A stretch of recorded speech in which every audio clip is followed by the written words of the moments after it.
Hello friends. आज हम CPVC bathroom fitting कर रहे हैं। तो मेन लाइन से शुरुआत करेंगे। पहले सीपीवीसी पाइप बाथरूम के लिए बेस्ट पाइप है। सीपीवीसी का पाइप का यूज़ करिए। मेन लाइन को 25 एमएम की मेन लाइन है, तो 25 एमएम की मेन लाइन करेंगे मेट्रोपोल तक। जहाँ पर हमारा मेट्रोपोल जाता है वहाँ तक हमारे 25 एमएम की पाइप जाएगी। तो 25 एमएम की पाइप को कटिंग करके सॉल्वेंट सीमेंट लगाना है सही तरीके से अंदर बाहर दोनों तरफ, और राउंड घुमा देना है ताकि सॉल्वेंट कहीं बाकी रह गया हो तो सॉल्वेंट एयर निकाल दे। तो अभी ये पूरे बाथरूम का सीपीवीसी मेन लाइन करेंगे। फिर उसके बाद ब्रांचों का काम करेंगे।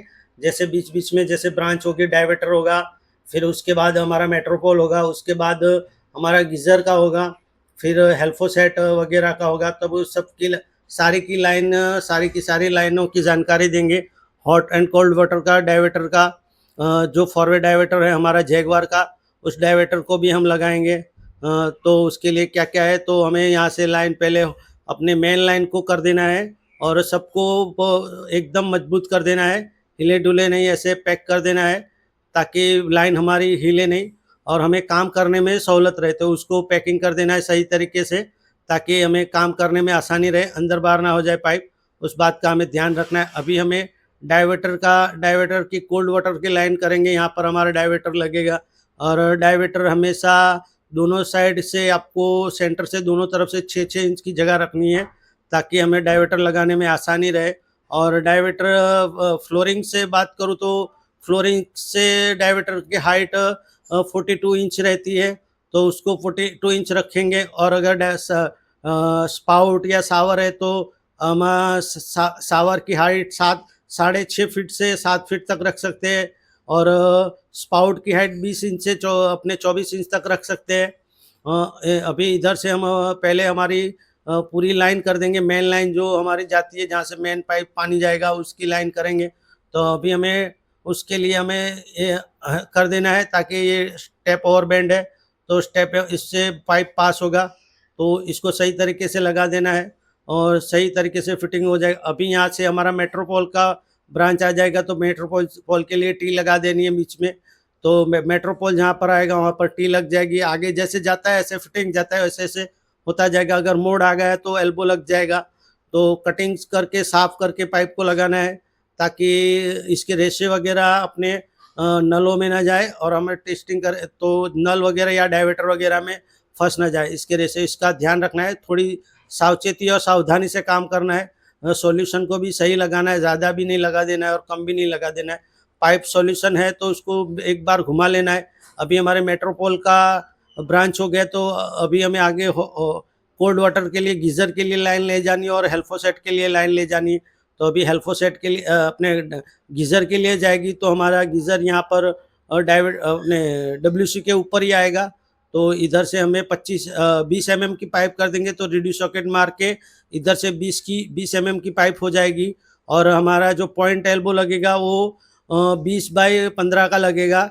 जो नल वगैरह, एंगल कॉक वगैरह जो फिट होगा वो 15 एमएम में होगा। तो इधर से हमारा अभी ये कोल्ड वाटर का हो गया, तो यहाँ पर हमारा गीज़र लगेगा, तो गीज़र का पॉइंट हो गया। अभी कुछ है, हमें एक चेयर ब्रैकेट और ड्रेनेज का काम बाकी है, तो वो बाकी रह जाएगा।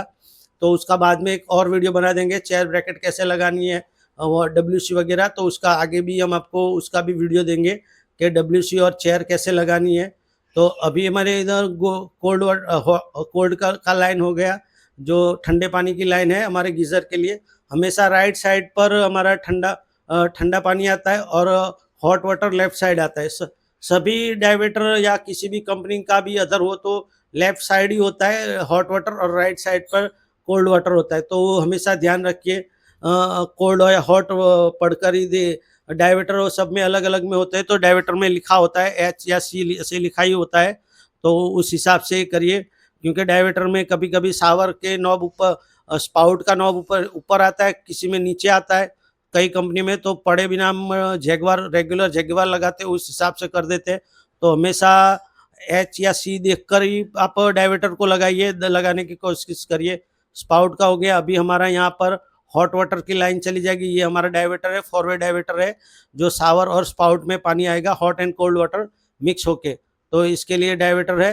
हाइट बहुत नहीं है, प्रेशर अच्छा है, प्रेशर पंप से ही चलेगी लाइन। तो इधर है तो अच्छे से अपना डायवर्टर वगैरह वर्क करता है। तो डायवर्टर है तो फॉरवर्ड डायवर्टर है, फिर मेट्रोपोल है, ये सब प्रेशर पंप से ही ऑपरेट होता है। या तो ज़्यादा प्रेशर होना चाहिए ताकि तो ही अपना ये सब ऑपरेटिंग होता है।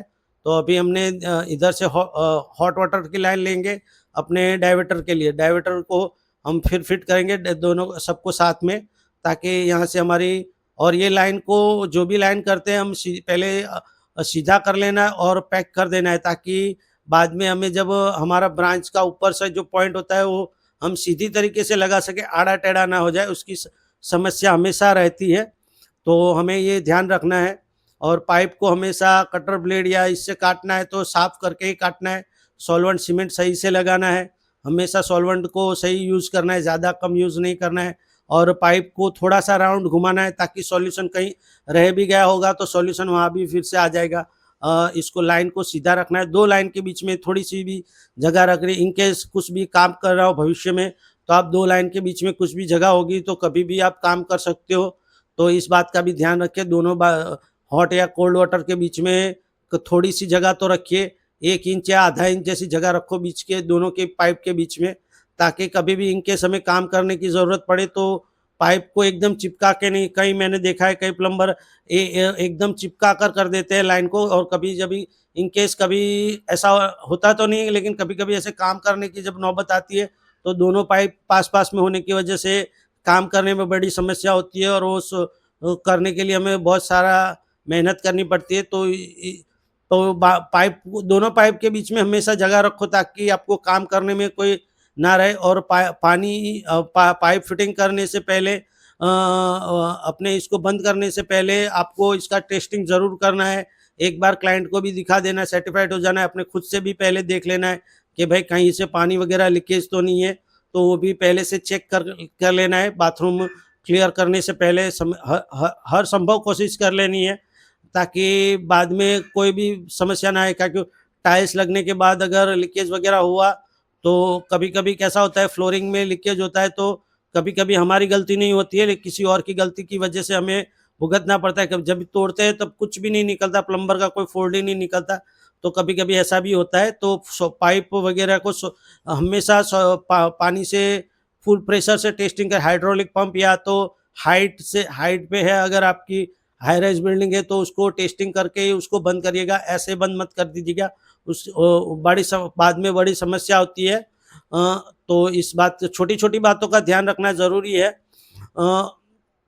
अभी ये हमारा स्पाउट हो जाएगा तो स्पाउट की हम 20 इंच हाइट रखेंगे नीचे से, ताकि हम बाल्टी वगैरह आ जाए। ऐसे तो 18 इंच में आ जाता है, लेकिन 18 से लेके 24 इंच तक रखवाते हैं तो 20-22 इंच इनफ रहता है, तो ज़्यादा ऊंचा रखने की ज़रूरत नहीं। टाइल्स से हमें देख लेना है, दोनों साइड से टाइल्स के हिसाब से देखना है, दीवार के हिसाब से हमें पॉइंट नहीं चेक करना है, क्योंकि दीवार कभी सीधी नहीं होती है, कभी आड़ी टेढ़ी होती है, कभी ऊपर ज़्यादा माल चढ़ा तो हमें जो डोरी से हमें टाइल्स वाले ने हमें जो डोरी देते हैं उसके हिसाब से ही हमें चलना है, ताकि हमारे पॉइंट सीधे लगे और सुंदर लगे। ना कि हमें दीवार के भरोसे मत रहना, दीवार के भरोसे बहुत सारी गलती हो जाती है। ऊपर तो दीवार के भरोसे मत रहिए, प्लास्टर के भरोसे। जो डोरी हमें टाइल्स वाले ने जो बना कर दी है उसी से हम काम करेंगे तो हमारा काम भी सुंदर लगेगा। और ऐसा नहीं लगेगा डायवर्टर ये बाजू जा रहा है, स्पाउट होते बाद। अभी मेट्रोपोल लगाएंगे 25 की पाइप है, देखो यहाँ पर हमारा 1.5 का है, फिर भी प्रेशर चलता है। बहुत बार लगाया है हमने 25 और नीचे नीचे 1.25 का है। तो अभी देखिए हमारा बाथरूम कंप्लीट हो गया, आप देख सकते हो डायवर्टर वगैरह। तो अगर दोस्तों आपको ये वीडियो कैसा लगा, अच्छा लगा तो लाइक कमेंट सब्सक्राइब करिए। और हाइप का एक नया ऑप्शन आया तो हाइप करना